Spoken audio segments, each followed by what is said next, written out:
told your friend you're not okay? And tell me what's wrong and why you never said you felt that way.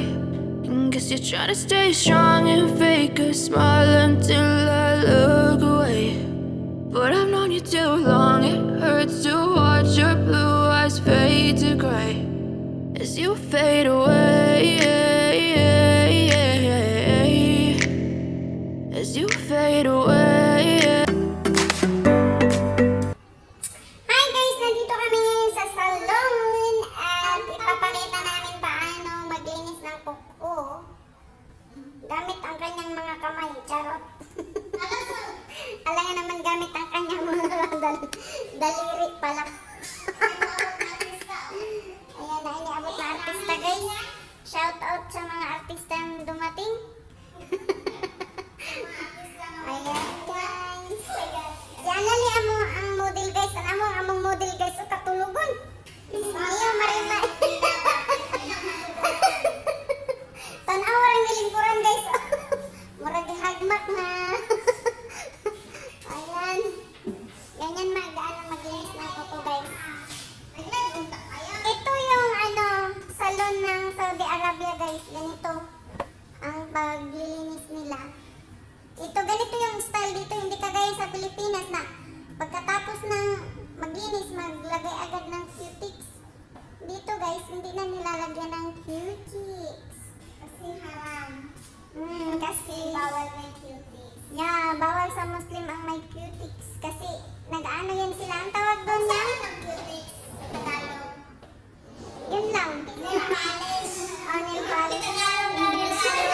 Ay, nakupangutan-an. Isag-isuran dyan ko niya. Mamatay na ako.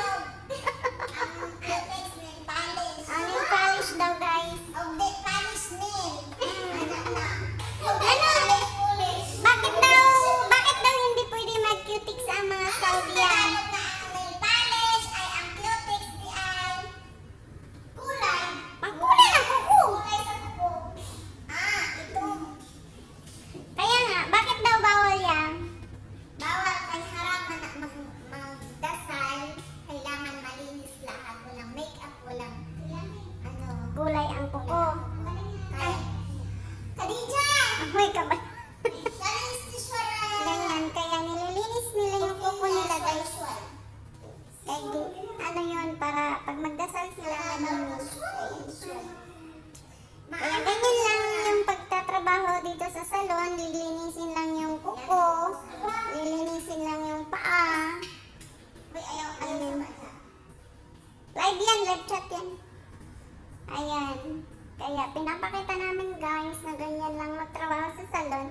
Yung training ng Pilipinas, maganda yun guys. Na nagtitraining muna sila sa Pilipinas para pagdating dito sa Saudi. Kasi yung minsan yung kalyo bang tawag doon o sa Bisaya pa, kubal. Minsan matitindi kaya sa Pilipinas pa lang matindi rin yung training nyo. Kubal, usually nakikita yan kung di sa puhon. Kung di nyo naintindihan yung kubal, just cute po yan. Andun yun sa lubot. Kaya ganyan guys yung paglilinis ni Ate yan. Kubal yan. Pag wala sa lubot yan? Nasa siko. Ano na din? Siko. Kugihan mo. Nagka-kubal. Pero usually sa lubot doon na. Makita ang kubal. Ayan. Si Ate Hilary. Ano yung dapat iwasan niyang pag naglilinis ng kuko para hindi maano yung customer mo? Masugat. Huwag mong gamitan ng nipper.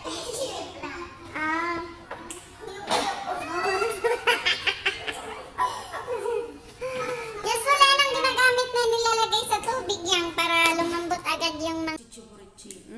Hindi ka pwedeng gumamit lang dito ng tubig with the cuticle remover. Kasi ang customer, sobrang arty. Kailangan marami kang yung gagamitin. kailangan yung binayad nila, yung masusulit nila guys. Yan, kailangan may mga ganito. Yan, Kailangan ito yung rock salt na sinasabi. Oh, rock salt daw yan. Rock salt. Kailangan lagyan mo yan. Para ano namang gamit niyan? Wala, pang i-choose lang. Ah.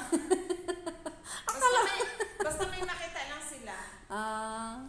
Mabango yan. Bahong lubot. Mabango daw yan, guys. Ayan. Video ang ganda. Mm. Hindi ko pa yun na... Ayan, guys. Bigyan mo na lang natin yun. Yung manikyo ka ako. Ipapakita natin paano linisin ni Ate Helen.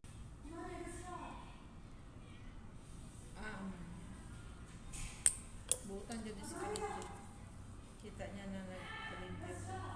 Interviewin natin si Annalie, guys. Kay 100 years na to nagtatrabaho sa salon. Oo, kasi Ano yung magagandang tips na may advice mo sa mga baguhan? Na beautician? Oh, nakagayang ganito maglilinis ng kuko or tagagupit or all around kasi yan si Annalie, guys. Siya yung tagagupit, Number 1, naka-beauty cam ang camera mo. Siyempre! Sure na maganda. Maganda ikaw rito. Magsasalita na ako. Siyempre, una-una pag mag-abroad ka, beautician ka, be yourself. Una, kilalanin mo ang Diyos. Para maging magandang kapalaran mo, siyempre. Pangalawa, wag puro barkada, mag-ipon. Maging Tapos, kuripot paminsan-minsan. kuripot daw. Kagaya ng kontrabida dyan. Tapos, Para, kasi siyempre, makisama sa of kasama. course, nandun yun. Pag nag-be yourself ka, nandun yung pakikisama, love. Minsan, parang mga pusa, nag-away. Normal yun. Pero, kailangan nandun yung love, siyempre. Walang aso dito. Sa pagkain. Walang arte-arte. Walang arte-arte. Kagaya ko. OFW. Gusto mo makaipon? Kagaya ko. Mag-adobo ka ng isang manok, isang linggo na yun. Araw-araw, isang hiwa. Para makatipid na. Ano ba yung interview mo sa akin? Paano matuto sa manicure? Bakit napunta tayo sa manok? Parang sarili na. Paano nangyari sa Saudi? Paano buhay mo dito sa Saudi? Kaya, ganun daw, guys. Kailangan yung magtipid sa sarili. Tipid. Huwag At puro mahalin bili-bili. ang trabaho. Mahalin daw ang trabaho para maraming matutunan. Mahalin ang trabaho. At lagi mong padala kay Jowa ng pera. Ayan, guys. Ayan. Ay, nako. Itutok din. Di. Yan. Di. Ang model, Kailangan guys. talaga mahalin ang trabaho, number 1. Huwag late, huwag makipag-away sa customer. Dahil nabubuhay tayo, yung sweldo natin ang galing sa customer. Hindi naman tayo magkakasweldo kung walang Sumunod customer. sa rules ni Amo. Kailangan talagang sundin ang rules ng amo dahil siya ang may negosyo.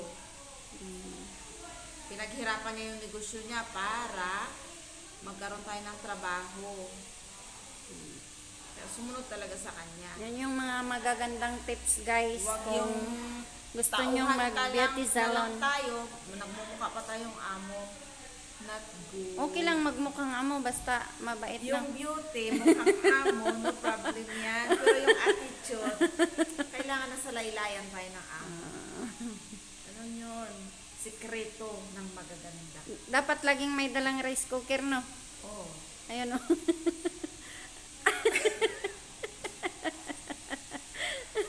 Rice cooker ba na nga? Lagaan niya ng nipper. Sterilize machine. Dito nilalagay yung Oh, mga gamit i-sterilize natin. nila. Ayan, dyan. Mga gamit nila. Hindi tagal pa to eh. Kunti na lang yan. Kahit na ganun-ganun yung mga di kulot. Wala ka talaga. Ayan, guys, nililinis na. Ganyan lang yung paglinis dito, guys. Lilinisin lang. Tanggalin lang nila yung dumi. Ayan. Ayan, guys. Pwede nyo naman kayo. Tulog na yung model, guys. BBM! Sara Duterte. BBM daw siya. BBM. Kami lahat dito BBM guys. Sara Duterte. Ayan, palayo natin konti. Oh, Jihas. Patapos na tayo guys. Last part na yan ang paglilinis. Ilong. Pagani ka na. Mataba ka kasi.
Ganyan lang yung result ng paglilinis dito sa Saudi guys. Nagbayad ako ng ano ko, ng visa. Ayan. Para lang dyan. Ganyan lang. Kasi bawal silang lagyan ng cuties. Ayan. Thank you so much and